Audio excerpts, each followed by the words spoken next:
This video is brought to you by Miniature Market. Thousands of board games, discounted prices, miniaturemarket.com. Hello my friends, it's the Game Boy Geek here. Get that gavel ready, get the courtroom ready full of jurors, because today you're going to be trying to sway that courtroom one way or another for the prosecutor or the defense. Today we're talking about High Treason. This is from Victory Point Games. It's a two-player asymmetrical card-driven game. And so you're going to be taking either over the prosecutor or the defense and trying to sway the jurors in this historic trial that happened in Canada in the late 1800s as they were moving westward. So let me show you how it's played. I'll see you on the other side.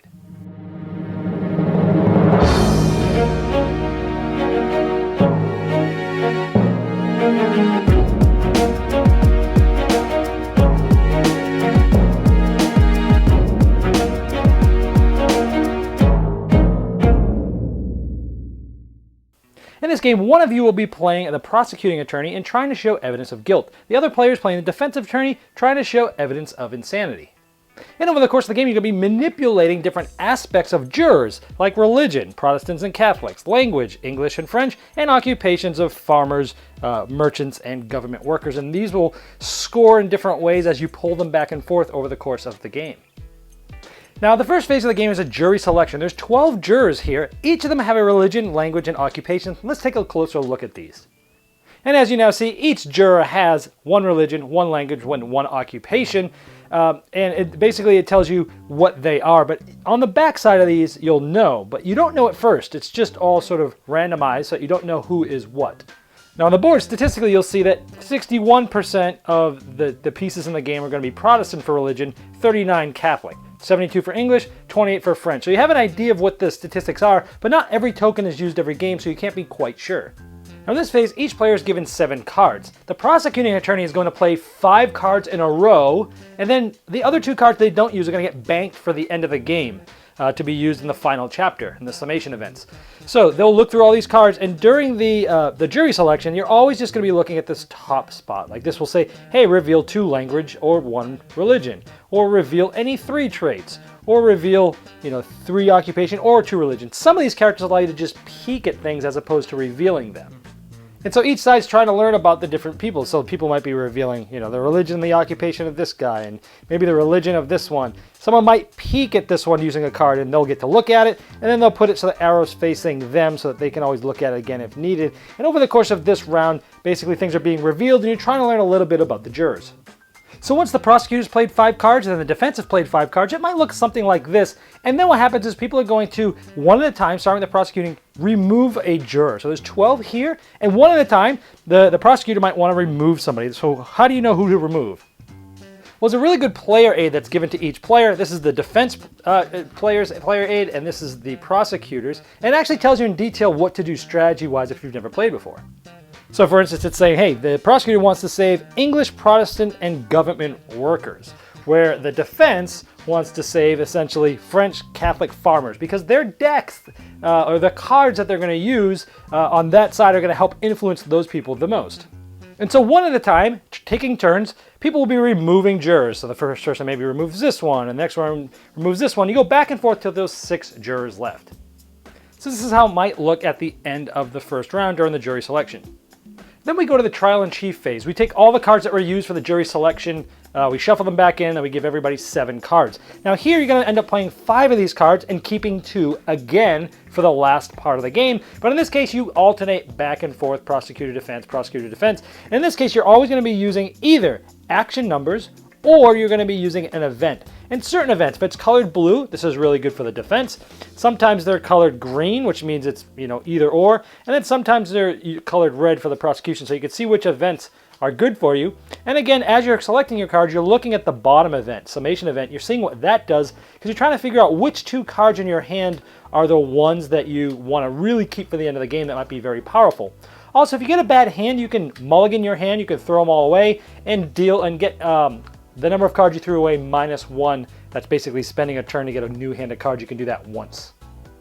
So event for the prosecutor might move their evidence of guilt up. If it's not at least here at the end of the game, then that player immediately loses. This player might be trying to move the insanity up, but of course the other player is trying to drag it back down and drag this back down. This is two of the main sections of the games that you're doing a tug of war over the game, but you're also tug of war over the different aspects.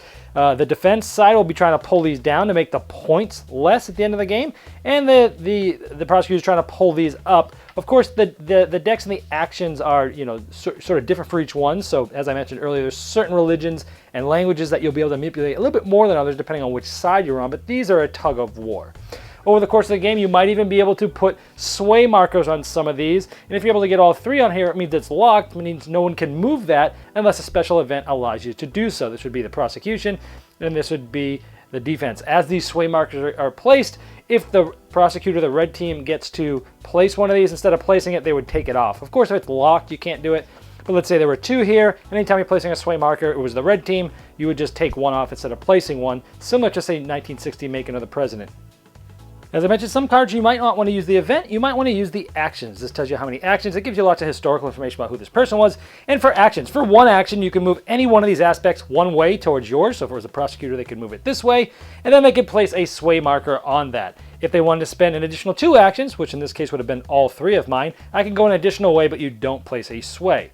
Or I could have spent them differently. I could have moved this one and put a sway, this one put a sway, messing with different aspects. Again, these are point values at the end, and I'll tell you how the scores towards the end, but you're just basically trying to pull it closer to your side, the prosecutor side and the defense side.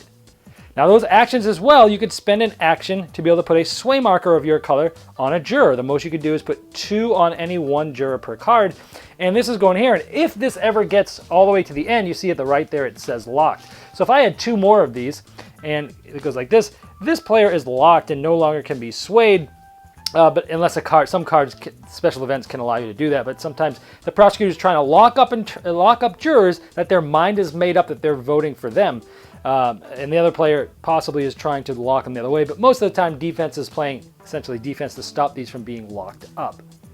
So after a round of playing 5 different cards back and forth, keeping 2 for the end of the game, you'd do that again. You'd get another 7 cards. Each one would play 5, 1 card at a time, and keep those 2 for the end of the event. Then we would get to the summation event, where people get to play their summation cards.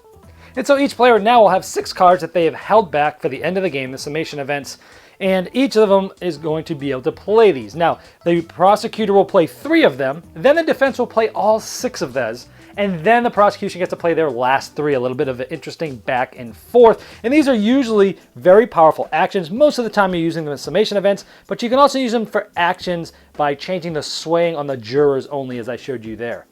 After this is done, we'll go to deliberation. Now at this point, if the prosecution isn't at least here, minimum required, the game's over, they have lost. If it's at least here, then they can go on. If it's at one of these, if it's even higher in guilt, they can gain a sway or 2 sway markers for every unlocked juror, which is very powerful. Let's say it was here, they could gain 1 sway marker. So in this case, each unlocked would get 1 sway. This one would now become locked, if you see, and then the rest of them would just get 1 here, 1 here, and then one of these would get taken off because it was the other team's colors, the same as putting 1 on. And so that's that. And then we would go to the evidence of insanity, where if it was here, it'd get no effect. If it was here, here, or here, you would move every aspect 1, 2, or 3 all the way. So if it was all the way up here, each of these would go 1, 2, 3, 1, 2, 3. They would bring everything down. So this is very powerful. One of the 2 main ways that you're trying to win the game is the defense.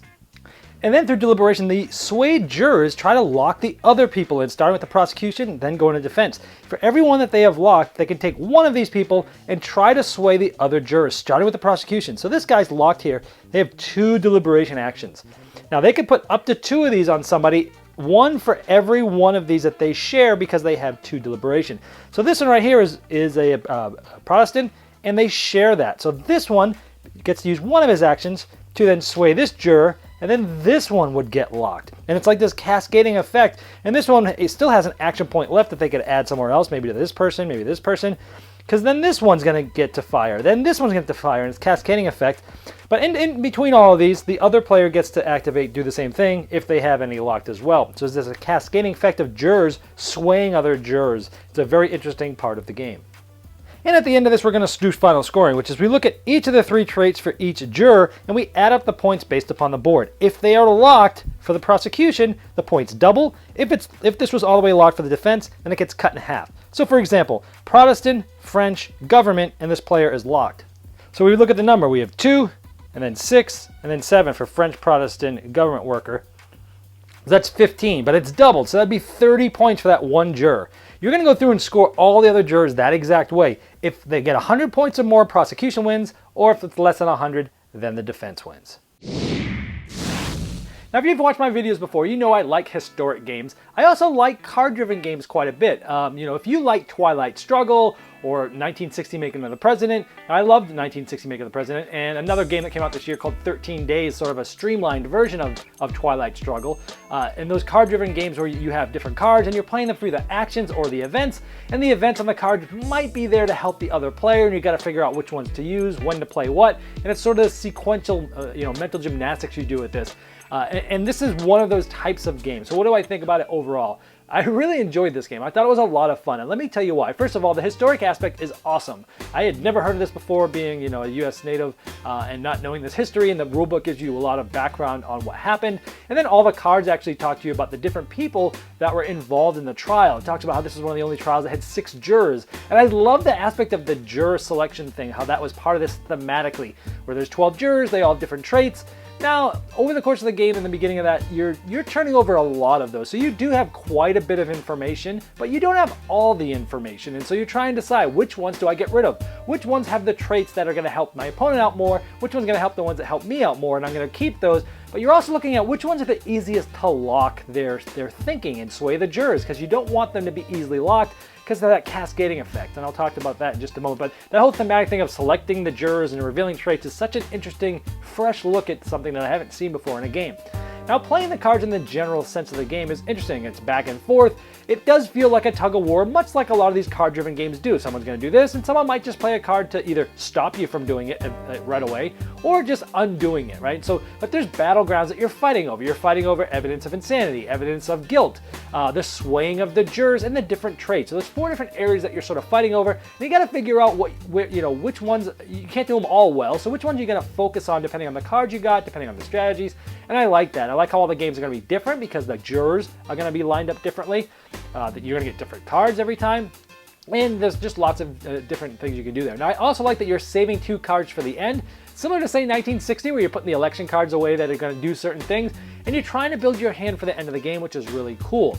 Then you get to the end of the game, and it's like bam, bam, bam. All these powerful moves happen, and it's like the summation. And it's really cool and thematic in that way. But my favorite part is the deliberation, where if you have those jurors swayed, locked, you get to then lock other jurors that have at least one thing in common. You can lock them as many things you have in common if you have enough deliberation actions on that juror. That's such a thematic, awesome thing where someone who's very powerful, their mind's made up, they influence others that have other similar traits. Hey, you're like me, we both work for the government, blah, blah, blah, blah, blah, blah. And it locks them in, and then he cascades the lock, or she cascades the lock to somebody else, That effect in this game is probably the coolest mechanism in this game. There's a lot of cool things, that and even the selection I mentioned earlier. But that made this game so fresh and so different from anything that I played before. I really enjoyed it.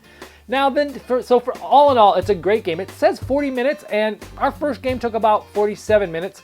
By our 3rd and 4th game, we were playing this in 30 minutes. Once you know what you're doing, boom, it goes really quick. You're playing the cards. So overall, I enjoyed the game. The negative side is the components. I mean, it does feel like you're playing a prototype. I mean, you're playing on a paper mat. This is Victory Point Games' in-house assembly here. And so the components are lackluster, but the game is only $20. So for $20, I mean, you're getting a good game. The components take it down a notch. But I talked to Victory Point Games at BGGCon. They said they are in the process of getting rid of all their equipment, and they're going to be doing outside printing to raise the quality of their games. And hopefully this ends up getting printed, maybe somewhere else with better components later. But regardless, I can look past that because it's a good game. So if you like the 2-player card-driven asymmetrical games, but you don't have time for Twilight Struggle, you don't have time for making 19 to 16, you want to play this is an excellent one. Now another one came out I just mentioned, 13 Days, which is one of my favorite games that have come out this year that has, it's that 2-player thing in the same time frame, and I think that game is, in my opinion, I like that one better than this. But this does so many fresh, interesting, different things that I can highly recommend it for anyone that likes these 2-player card-driven games, and that's Treason. This video was sponsored by Miniature Market's Review Corner. The Review Corner features podcasts, video, and written game reviews by gamers for gamers. Miniature Market, the online gaming superstore. Thousands of board games, discounted prices. Check them out at miniaturemarket.com. I'd like to thank each and every one of you for backing me on Kickstarter, making this season become a reality. I'd like to especially thank those here that have backed me at the credit level. Now, these video reviews are also available by audio on our podcast. It's the intros and the final thoughts on GameBoyGeek.com. Click podcast.